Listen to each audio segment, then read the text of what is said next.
guys, it's Mary. And Amma. We invite you to like, share, subscribe, and comment. down below, y'all. Today we are going to be talking about... This news comes out of WGN News, the story, and I just love the story. One of these feel-good stories. I'm such a sucker for it. There is a baby that was found, let's see, March 20th, 1992. A baby was left in a hospital chapel. And there was this guy, the hospital is called Westside Hospital in Chicago. And his name is Nestor, and he was the secretary in the ICU of Westside Hospital. And every day he will go to the hospital chapel, Ascension St. Mary, and he will just, before his shift, he will just go and kneel and pray. And he says, I just pray for my family, I pray for children, I pray for just people who are hurt out there in the world. He's like, I just pray for everyone. I mean, just chokes me up. Yeah. Just the man before he come. I mean, I love that. I love that.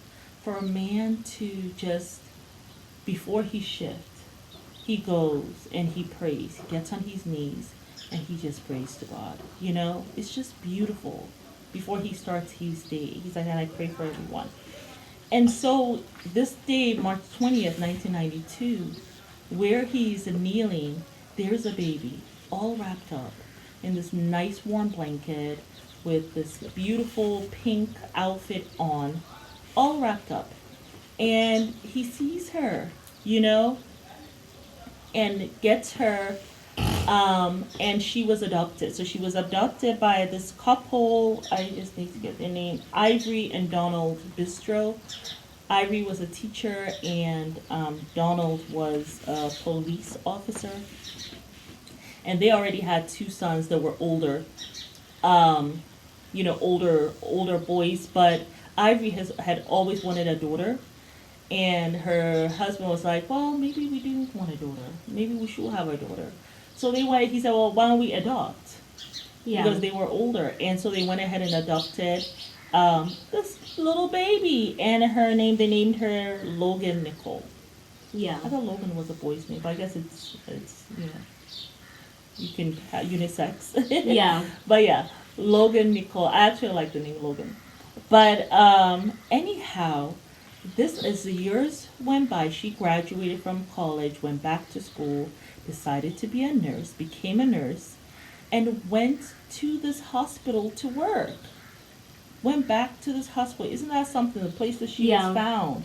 She like went back later to work. on finds out that this was the actual place that she was found. And so that's where she goes to work, and she says when the first day that she goes to work, she goes to this hospital chapel. And she said it felt like home. It felt familiar. Yeah. And where she works is like 4 floors up from where Nestor worked in the ICU. Wow. He has retired now because this girl is like either 30 or 31. And so he comes anyhow to meet her. She wants to meet him. Yeah. And, he meets her. Actually, the people who worked at the hospital, who worked there for a while, and they know, she told them the story, they realized the person who had found her was Nestor, because he was the secretary of the ICU. Yeah. So they were able to let her know that. So she was able to meet him, and they went and they met at this chapel where he had found her. And she had the blanket and she had the pink outfit. And she says this, it's so beautiful. She says that I was healthy, I was dressed, I was warm, I was cared for.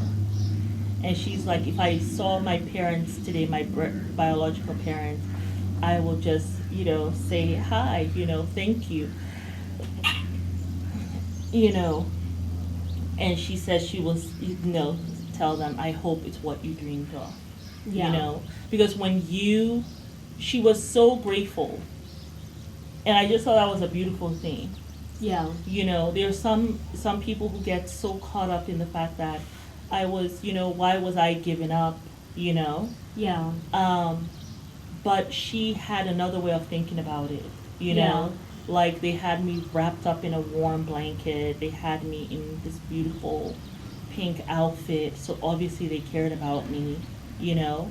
They had me warm, didn't leave me out in the cold, Yeah. you know, put me in a church so someone can see him. And he said he was the only one, Nestor said he was the only one in the church that day. Yeah. So, so beautiful. And I don't know, is the chapel the same as the church? But he was the only one in the chapel that day. I don't know if I'm saying like, calling it the right thing. But I just thought it was such a beautiful story. It really brought tears to my eyes. And I wanted to touch on this story because the next story I'm going to talk about in another clip is, you know, kind of like the other side of that. Yeah. You know, having a baby and being really scared and, you know, then not so great things happen. But Yeah. we will touch on that in the next clip. But it's nice to see how God just really cared for that baby, watched over that baby. It must have taken like a huge act of faith for them to leave the child was there a in the faithful chapel. person because Yeah, they left her in the chapel, wanted her to be with a good family. Yeah, And God with just someone kind of who watched is- who's over gonna her be throughout the praying years. there. Yeah. Oh my Yeah, God. so that's I a know. blessing. I thought so. Yes, You're y'all, right, but it was it's blessing. Mary. And Alma. But you better check the like, Share subscribe and comment down below.